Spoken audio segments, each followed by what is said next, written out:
역사에 나올 특검이죠. 네. 향후 아마 모든 특검의 교과서가 될 최순실 특검을 특검팀에서 특별수사관을 지낸 이정원 변호사 모셨습니다. 안녕하십니까? 네, 안녕하십니까? 네. 특검 끝나고 나서 주변에서 수고했다는 말 많이 들으셨죠? 그렇습니다. 근데 이 부분 반드시 짚고 좀 넘어가고 싶어요. 네, 공장장님이 특검을 특검하라 네. 했던 발언 여기에 대해서 입장을 좀 밝혀주셔야 될 것 같은데요. 저 기억이 나지 않습니다. 이런 얘기를 제가 듣긴 초반에 들었어요. 어떤 걸 들었냐면 이거는 이제 그 전현직 검찰에 계신 분들 중에 박영수 특검의 임명을 보고 이분이 과연 결기 있게 하겠느냐. 네네. 그래서 왜냐하면 과거의 특검들이 워낙 흐지부지 끝난 경우가 많잖아요. 네, 결과를 맞습니다. 못 내고. 네. 근데 이제 박영수 특검의 그 성격상, 성격상, 이런 수많은 압박을 과연 쳐내고 하겠느냐고 하는 회의론이 있었던 건 사실이에요.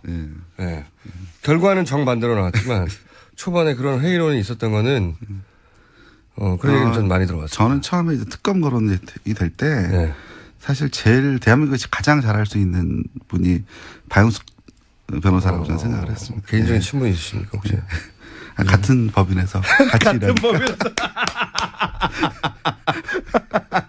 자, 그렇게 하고요. 하지만 결과적으로는 정말 역사에 남을 특검이 됐어요. 네. 수고하셨다는 말은 많이 들으셨을 테고, 그리고 개인적으로도 굉장히 뿌듯하셨을 것 같아요. 그죠? 그렇죠. 예, 주변에서 응원도 많이 해주셨고, 그 다음에 이제 다들 이제 돌아오면 술 한잔 하자. 한 잔 사겠다. 뭐 이런 친구들이 많았어요. 처음에 합류하게 되신 거는 같은 법인에 있기 때문이었던 건가요? 한 6년 전부터 같은 형사팀에서 모시 같이 일을 했고요. 예, 그래서 그분이 그동안에 해왔던, 그러니까 여러 가지 행적, 뭐 아니면 어떤 결단을 옆에서 지켜봤기 때문에, 이분이 분명히 잘할 것이다. 라고 저는 생각을 했어요. 같은 법인에 계시기 때문에. 특히, 뭐랄까요, 특검과 뗄 수 이게 직접적으로 상관이 없는 것 같은데 뗄 수 없었을 아마 헌재 판결. 네네. 그것도 그 긴장된 마음을 보셨죠, 당연히. 일반 국민들보다 훨씬 더 긴장된 마음으로. 당연한 결정, 인용이 될 거라고 당연히 생각을 했지만. 그래도 혹시 내심으로는. 그리고 그 당일날 그 주문 초반에 읽어 내려갈 때 쫄리셨죠. 초반에 그랬는데 앞에서 그렇게 얘기를 하니까 오히려 조금 마음이 놓이더라고요. 앞에서? 네. 뒤에서 반전이 있겠구나. 네, 그 생각. 다들 그렇게 생각하시면서도 그러나가 너무 많이 나와가지고. 그렇죠. 끝나고 그날 저녁에 특검님이 소주 한잔 하셨죠. 특별사관들하고. 그 자리에서 니들 안 쫄았어? 이런 얘기 안 오고 갔어요? 그거보다는 안도의 한숨을 내시더라고요. 그러셨겠죠. 사실 만약에 박근혜 전 대통령이 현직 복귀했다면 특검에서 계셨던 분들이 앞날이 굉장히 먹구름이 뭐 혹시나 다른 결정이 나오면 이민을 가야 되나 고민했습니다. 그게 농담이 아니었을 거라고 봐요. 워낙 자고 오면 하지 않고 워낙 그냥 있는 그대로 수사했잖아요, 사실. 네네, 그렇습니다. 보통 특검도 특검이지만 검찰 특검 할 거 없이 정치적 고려를 하잖아요. 근데 이번에는 그게 전혀 없었죠. 그러니까 그 국민적 여론이 이제 뒤에 뒷받침이 된 건 분명하고요. 또 상당히 타이밍도 좋았어요. 운도 좋았고. 그러니까 그 언론이 호의적이었고. 그다음에 국민들 촛불 여론이 있었고. 그러니까 주변 살피지 않고 고할 수 있었던 것 같습니다. 오로지 정말 사건만 본 거잖아요. 보통은 사건을 잡아놓고도 여기를 어디까지 요리를 하냐 가지고 고민이 많은데. 어쨌거나 그 특검님 개인적인 그 인간관계 거기에는 많은 손상이 있었을 것 같고요. 그죠. 근데 뭐 변호사 더 이상 안 하실 각오로 사실은 특검직을 수락을 하신 거니까. 누가 제일 어려웠어요, 수사하기가? 아무래도 제일 어려운 건 최순실이 아니었나 싶습니다. 그래요? 예. 일단 묵비권을 행사하니까요. 아, 묵비권. 예. 그 다음에 그거보다 더 중요한 게 굉장히 조심스러울 수밖에 없는 게 앞에서 예. 갑자기 뭐 민주특검이 아니다 이래버리니까. 예. 그래서 이제 그래서 이제 그 다음부터는 더 조심할 수밖에 없는 겁니다. 도대체 무슨 얘기를 할 줄 모르니까 맨 마지막에는 저희 쪽에서 이제 조사를 할 때 혹시 다른 얘기를 할까봐 녹음을 하자고 그랬어요. 근데 녹음을 못 하겠답니다. 아, 녹음도 안 한다. 그러니까 저희 밖에 나가서 무슨 얘기 할지 모르죠. 그렇죠. 강압적인 수사에 있었다고 할 수도 있고. 그렇죠. 김기춘 전 비서실장은 어땠어요? 그분도 워낙 법률 전문가시고. 그러니까요. 그 다음에 이제 뭐, 이렇게 다양하게 이제 이렇게 빠져나가는 말씀을 많이 하셨는데, 블랙리스트 수사는 워낙 주변에 충분한 증거와 진술들이 있기 때문에, 블랙리스트 수사로 김기춘 비서실장을 잡을지는 아무도 몰랐는데, 블랙리스트 사건으로 그 조윤선 장관이나 김기춘 비서실장을 잡을 수 있겠다. 라고 확신하게 된 어떤 계기나 모멘텀이 있었습니까? 이게 아무도 예상치 못했잖아요. 특검팀 내부에서도 처음엔 그렇게 생각 못했죠. 예, 근데 이제 그때 마침 청문회에서 이제 유진용 장관의 진술이라든가 증언 뭐 이런 부분들이 나오고요. 특히나 제일 중요했던 건 청와대 이제 문체부에 대한 2차 압수수색이었습니다. 그때 그 안에서 굉장히 중요한 자료와 진술들이 나왔습니다. 2차 압수수색 때요? 네, 이게 처음에 1차 압수수색을 갔을 때는 그렇게 건진 게 많지는 않아요. 근데 저희가 이제 2차 내부에서 제보가 들어왔어요. 내부에서. 예, 어디에 가면 무슨 자료가 있으니 거기를 꼭 압수수색 해달라. 그리고 압수수색 해달라. 우리를. 그리고 거기에 자료들이 있었습니다. 기다리고 있었고요. 자료들이. 그러니까 문체부 내에서도 이 문제는 이렇게 깔끔하게 털고 나가야 된다. 그 문체부 내부에서 지금 제보가 온 거잖아요. 우리를 여기를 압수수색 해주세요라고. 그래서 거기 갔더니 결정적인 증거들이 다 있었고 그 문체부 관계자들도 와서 그 전후 사정에 대해서 충분히 진술을 해주셨고요. 문체부 내에서 이 기회에 우리가 깔끔하게 털자. 그래서 우리가 가지고 있던 모든 자료를 다 특검하게 넘기는데 그 방식을 압수수색으로 우리를 털어달라고 한 거군요. 그렇죠. 말하자면. 문체부 공무원들이 큰 역할을 했네요. 네. 여기서는. 블랙리스트 수사의 가장 결정적인 부분은 내부 협조였죠. 내부 제보. 워낙 문체부 내부에서 이건 정말 말이 안 된다는 소리가 오랫동안 누적되어 왔기 때문에 특검이 출범하고 특검이 제대로 한다는 믿음이 생기는 순간 다 넘겨버린 거군요. 네, 그렇습니다. 그래서 빠져나갈 수 없는 구멍이 없는 상태로. 그리고 삼성 영장 첫 번째 기각됐을 때 그 재청구하면서 여러 가지를 보강했잖아요. 그래서 나중에는 그 첫 번째 영장으로 발부됐으면 큰일 날 뻔했다는 얘기까지 나왔잖아요. 큰일 날 뻔했다고 하는 얘기는 두 번째 보강됐을 때 워낙 풍성해서 이 자료를 그냥 놓칠 뻔했다 이런 얘기입니까? 네, 맞습니다. 그럼 방향을 그렇게 트는데 결정적으로 기여한 분이 누구예요? 물론 그 당시 제일 중요했던 건 이제 안종범 수첩이죠. 안종범 수첩 안에 이제 삼성과의 관련된 여러 가지 부분들, 또 뭐 박상진 씨의 그 대표의 뭐 그 휴대폰, 뭐 내용, 뭐 이런 부분들이 이제 결정적인 자료가 됐죠. 제 말은 방향을 그 소위 압수수색을 하고 또는 기소를 할 때 혐의점들 방향을 틀었잖아요. 그 틀게 만드는 데 기여한. 물론 관점 전환도 있었습니다. 관점 전환이 어떤 식으로 있었나요? 그러니까 이게 그 삼성의 전체적인 승계 작업이라는 부분으로 처음에는 이제 좁게 봤죠. 그러니까 그 당시에 그 합병 관련된 부분이라든지 뭐 이 부분에 초점을 맞춰서 이제 뇌물이라고 하는 측면에 그냥 초점을 맞춰서 수사가 진행이 되다가 그 이후에 이게 승계 작업 전반에 걸쳐서 광범위하게 이루어진 거구나. 이제 그 시작에 그 논의를 이제 그 내용을 확인할 수 있었던 부분은 그 안종범 수첩에 이제 빠진 부분이었잖아요. 예, 그 부분에 삼성과의 연계된 부분, 그 다음에 대통령 추가 서로 나왔고 나오면서 그렇습니다. 예, 그런 부분들에 그러니까 태블릿 PC가 나온 이후, 예, 그러니까 그 태블릿 PC 이후에 최순실과 연관성 뭐 이런 부분들이 이제 언론에 집중적으로 보도되기 시작한 이후에 안종범 수첩은 본인이 사임하기 직전까지도 작성이 돼요. 직전까지. 예, 그 바로 직전까지도 삼성과의 여러 가지 이야기들이 수첩에 적혀 있습니다. 아, 직전까지도? 네. 청와대를 나가기 직전까지? 네. 그걸 이제 수습을 해야 되니까. 이때까지 방송에 나오지 않았던 새로운 내용 같은 거 있나요? 하나 정도 던지고 가셔야지. 여기까지 오셨는데. 근데 제가 좀 조심스러운 게요. 네. 이게 자칫하면 피해 사실이 되기 때문에 구체적인 그 말씀을 드리면 이게 나중에 공소유지라든가 또 지금 현재 검찰이 또 수사하고 있지 않습니까? 피의 사실 예, 여기에 대해서 또 혹시 또 방해가 될 수가 있기 때문에. 그러면 그러니까 피의 사실은 아닌데 네. 재밌는 삼성과의 어떤 숨겨진 일화라든가 이런 거 없어요? 여기까지 오셨는데 그냥 가시면 어떡해요? 죄송합니다. 그 부분까지는. 조심스럽네요. 예. 자, 그러면 나오실 필요가 없었는데 또 한 가지 제가 또 궁금했던 것은 이 최순실 씨 재산에 관한 추적 얘기가 많이 나오잖아요. 네네.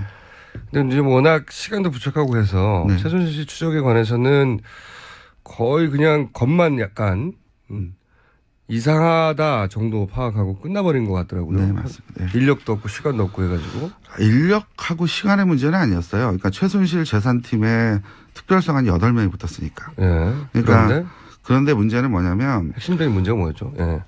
우선은 이제 최초의 최태문 재산을 이제 추적하는 과정 안에서 제일 중요한 게 부동산입니다. 예, 부동산들이 이제 대규모로 이제 이렇게 쪼개져서 팔려 나갑니다. 그러면 이제 땅이 넘어가면 이제 자금이 들어와야 되잖아요. 그렇죠. 그러면 이 자금을 추적해야 됩니다. 그러니까 이와 관련된 자료를 저희가 국세청이나 금감원에 요청을 했어요. 협조를 전혀 받지 못했습니다. 아, 그래요? 예, 영장을 가져오라고 하는데 영장을 받아오라고 하는데 1970년대 얘기잖아요. 이미 공소시효도 지났고 그 자체만 가지고 범죄 사실을 특정하기 어렵거든요. 그렇죠. 예, 그런데 영장을 받아오라고 하면 결국 자료를 못 주겠다는 얘기고 그 자료가 없으면 그 다음 단계로 수사를 진행하기가 무척 어렵습니다. 아, 이 육아 기관들의 협조가 없어서 그랬군요. 기본적으로는. 첫 출발부터 안 된 거구나, 이게. 네, 그러니까 이제 의심이 되는 여러 가지 부동산들을 체크를 하고 그 다음에 관련자의 진술을 받고 그래서 부동산 등기부 등본을 거의 사람 키높이 이상 파악을 해서 연결을 해서 땅이 팔려가는 과정들을 추적을 합니다.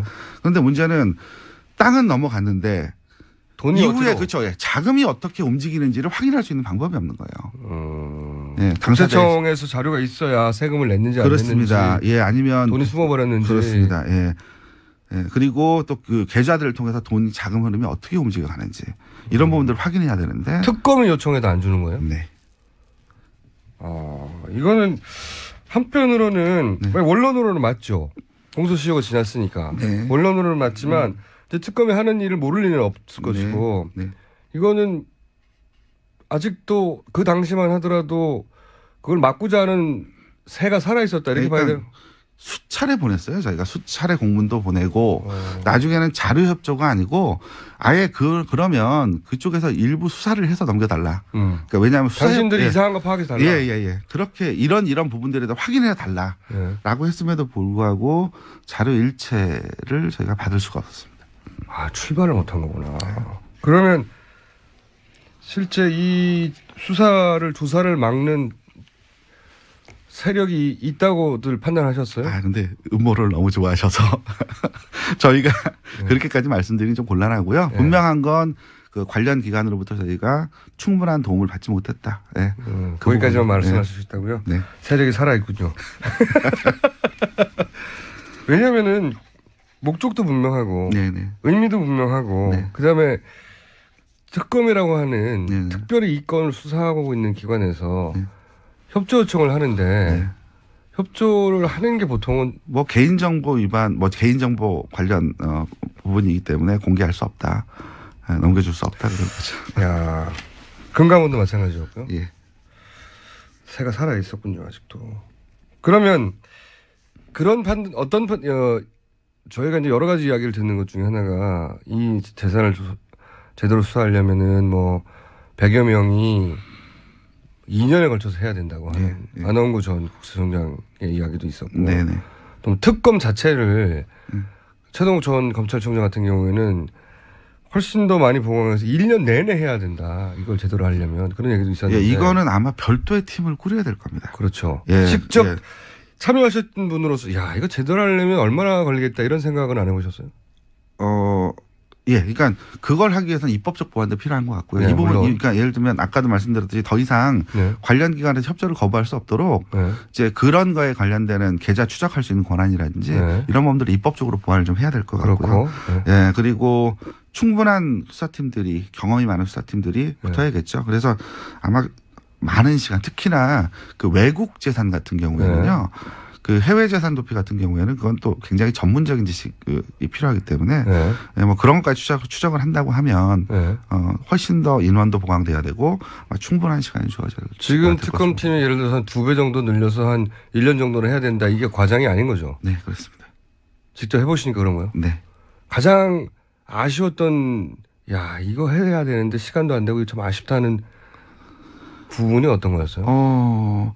일단 당시에 그 저희 쪽에 직접 오셔서 그 조사를 받으신 분이 한 분 계셨어요. 한 80대 되는 노신사였는데 자료를 갖고 오셨습니다. 뭐냐면 이전에 저희 제가 정확히 성함 기억이 안 나는데 서울대 의대 학장이셨대요. 그분이 납북이 되셨는데 그분 유가족들이었습니다. 봉천동의 숫고개 일대에 8만 평인가요? 그 땅 자체가 원래 그 집안에서 내려왔던 상속자들이죠. 근데 갑자기 그 땅 이름이 바뀝니다.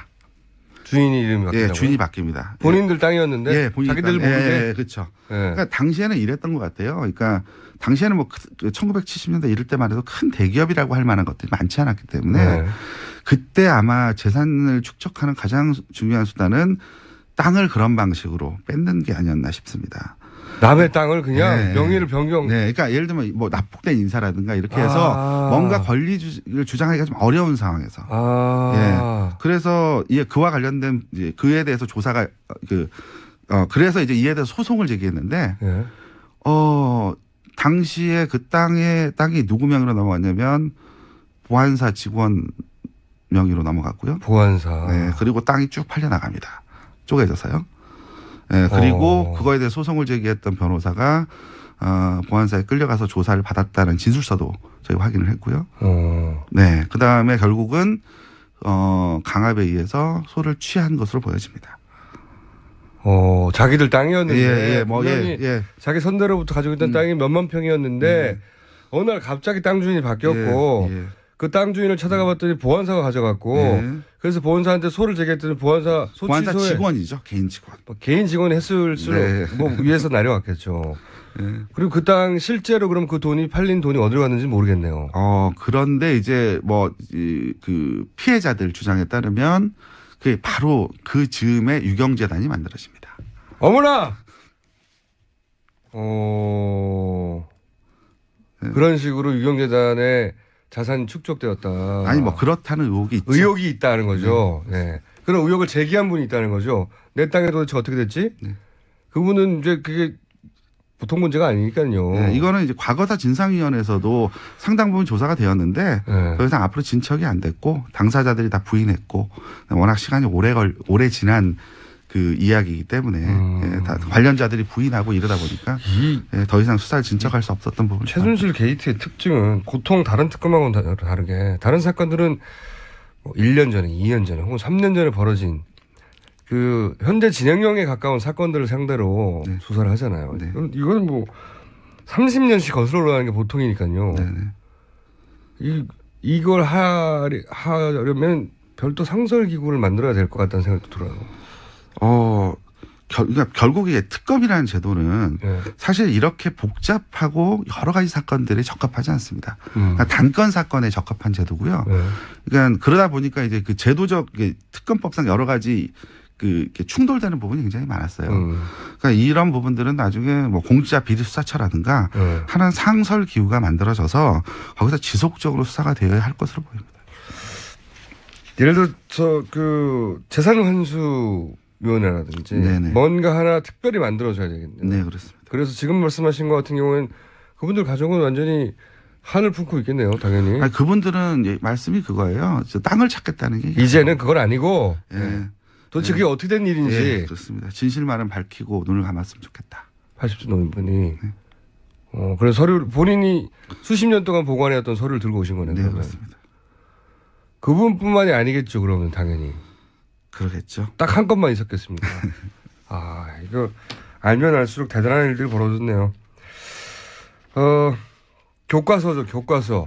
특검의 교과서를 앞으로 계속 거론될 예정이고 거기서 특별수사관을 지냈던 이정원 변호사 오늘 만나봤는데 제가 얘기를 보니까 오늘 하루만 만날 일이 아니라 앞으로 몇 번 더 만나야 될 것 같아요. 근처 사시죠? 네, 바로 옆입니다. 네. 앞으로 자주자주 모시는 걸로 오늘 1차 출연이었습니다. 지금까지 이정원 변호사였습니다. 감사합니다. 예, 감사합니다.